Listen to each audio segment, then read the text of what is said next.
자, 사랑하는 5학년 어린이 여러분, 이번 시간에는 신라의 삼국통일에 대해 나의 생각을 말해봅시다 라는 주제로 거꾸로 글씨 강의를 시작하도록 하겠습니다.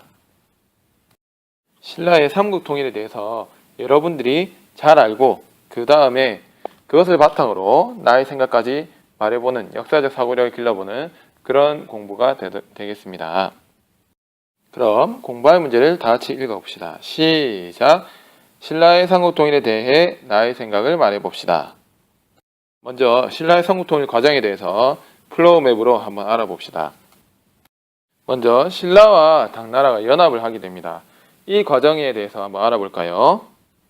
자, 신라와 당이 연합을 하게 된 큰 사건 안에는 먼저 백제가 신라를 공격해서 많은 영토를 잃고 신라는 어려움에 처해 있었습니다.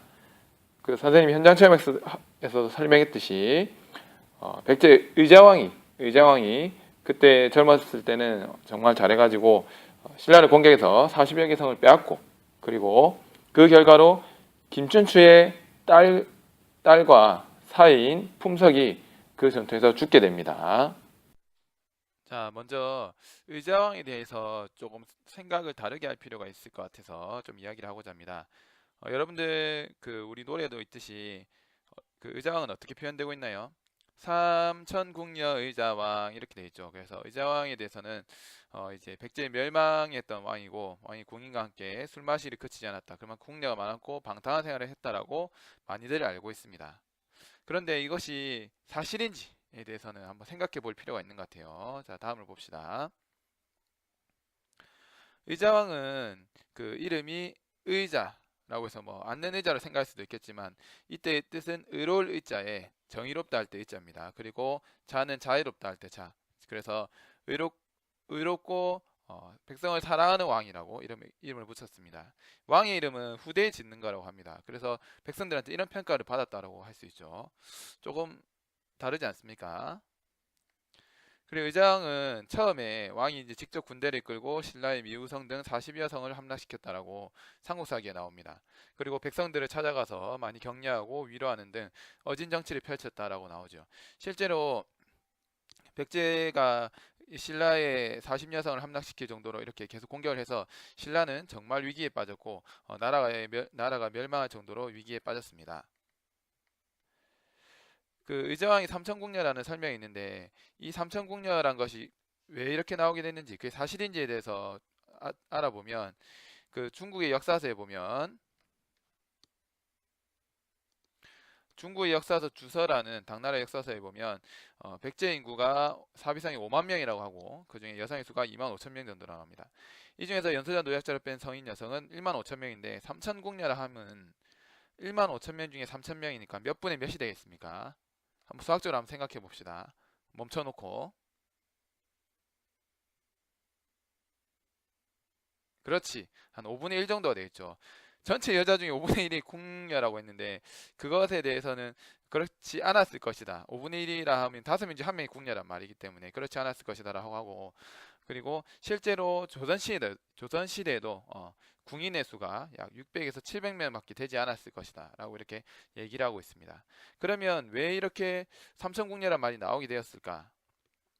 그래서 이 주장에서는 삼천궁녀가 거짓이다라고 얘기를 하는데, 왜 삼천궁녀가 나오게 되었을까가 중요합니다. 이게 나오게 된 까닭은 일제강점기부터 수십 곡의 대중가요 속에 삼천궁녀가 등장하면서 이런 식으로 망국의 나라가 망한 것에 대한 슬픔과, 그 다음에 일본 사람들이 백제가 멸망한 것은 왕이 정치를 잘못했기 때문이야, 그래서 망할 수밖에 없었어 라고 이래서 나라가 망한 것에 대해서 정당성을 부여하면서 이렇게 되었다고 합니다. 이 점에 대해서는 우리가 한번 깊이 생각해 볼 필요가 있을 것 같아요. 사실 이러한 내용을 우리가 잘 몰랐다면 계속해서 의자왕이 잘못된 정치를 했을 것이다 라고 주장을 그렇게 다들 받아들일 수밖에 없었겠죠. 하지만 거기에 대해서 올바르게 인식을 하고 있는 것이 중요합니다. 자세한 내용은 선생님이 추가적으로 올려주는 그 블로그를 참고하면 되겠습니다.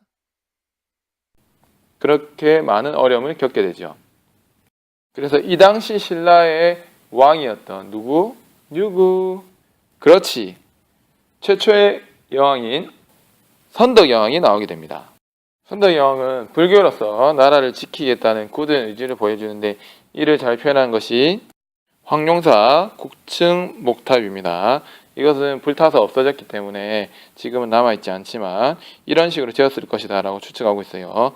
9개나 되는 높은 목탑이죠. 이 만들기 엄청 힘들었겠지만 이렇게 간절한 마음으로 불교의 힘을 빌어 나라를 지키고자 했습니다. 그 다음에 누가 나옵니까? 자, 여기 이곳은 어디일까요? 뒤에 보면 큰 무덤 같은 것이 보이죠. 이것은 어떤 사람의 무덤인데 이 사람의 이름은 무엇일까요? 한번 생각해 봅시다. 그렇죠. 이 사람은 바로 태종무열왕릉 김춘추의 묘가 됩니다. 김춘추의 묘가 되고 여기 있는 학생들은 여러분들의 선배들이죠. 여러분들 선배들이랑 선생님이 옛날에 여기를 현장 체험 학습을 다녀온 사진입니다. 거기 갔었을 때 아주 뜻깊고 즐겁게 다녔던 기억이 나네요. 이 김춘추가 위기를 벗어나고자 고구려에 가서 도움을 요청하였지만 거절당합니다. 그리고 다시 외에도 요청을 했지만 외에는 백제는 더 친하기 때문에 또 거절당합니다.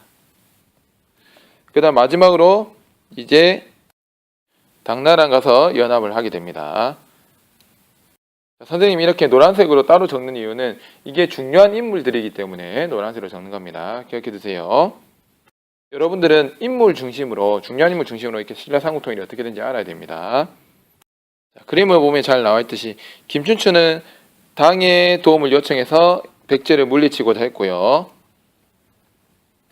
그 다음에 당태종은 이제 신라 동맹을 맺어서 고구려를 치기 위해서 이렇게 동맹을 맺었다고 나와 있습니다. 자, 두둥 다음번으로 이제 백제가 멸망하게 됩니다. 이 과정을 자세히 한번 들어볼까요? 먼저 신라와 당의 연합군이 백제를 공격합니다. 신라당이 백제를 공격할 때 이때 백제는 정치가 혼란하고 그때 의장하면 여러분들 제일 잘하는 거 뭐가 있습니까? 삼천궁녀죠. 이렇게 삼천궁녀를 많이 만들어서 매일 놀고 막 이랬을 만큼 제대로 나라를 다스리지 않았어요. 그래서 힘이 없었죠. 막을 준비가 안 돼 있었습니다. 그때 백제를 구하고자 위해서 나온 장군이 있습니다. 장군! 그 이름은 계백장군입니다. 이 계백장군과 대결한 신라의 장군은 누구죠? 자, 그 다음에 뒤에 있는 이 무덤은 또 무엇일까요? 그렇지, 여기는 누구의 묘일까요? 네, 맞습니다. 이거는 김유신 장군의 묘입니다. 이것도 선생님이 그때 체험학습을 여러분들 선배들이랑 갔다 왔었는데 여기서도 신기한 것이 있어서 잘 보고 왔습니다. 그리고 같지만 이렇게 무덤밖에 없을 수 있기 때문에 의미를 잘 알고 가는 것이 중요합니다. 김유신 하면 노래도 나오죠. 말목자른 김유신 이렇게 나오죠. 그 뒤에 문무왕이 이제 통일을 하게 되고 그때 김유신이 삼국 통일에 큰 공을 세우게 됩니다. 바로 이 전투가 황산벌 전투지요. 이때 계백은 군사 5,000명, 신라의 김유신은 군사 5만 명입니다. 1대 10이었죠.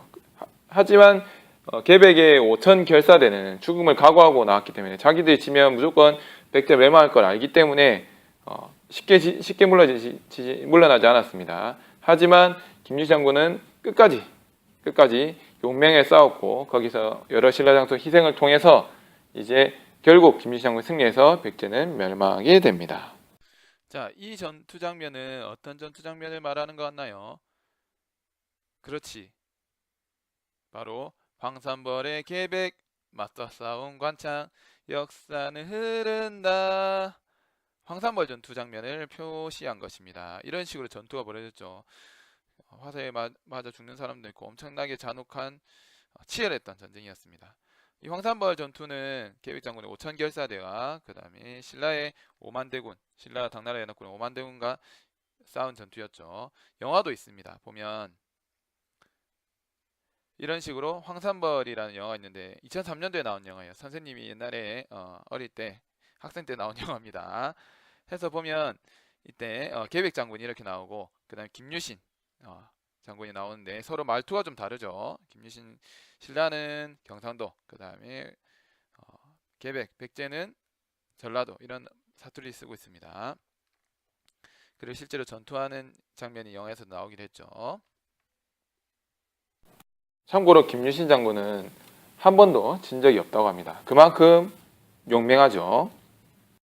자, 이제 세 번째 단계. 백제가 멸망하고 나서 그 다음에 이제 결국 고구려도 멸망하게 됩니다. 고구려 멸망하는 과정을 한번 다시 또 볼까요? 신라가 당의 연합군이 백제 다음으로 이제 고구려를 공격하기 시작했습니다. 하지만 고구려는 워낙 강한 나라였기 때문에 쉽게 무너지지 않고 방어가 튼튼했습니다.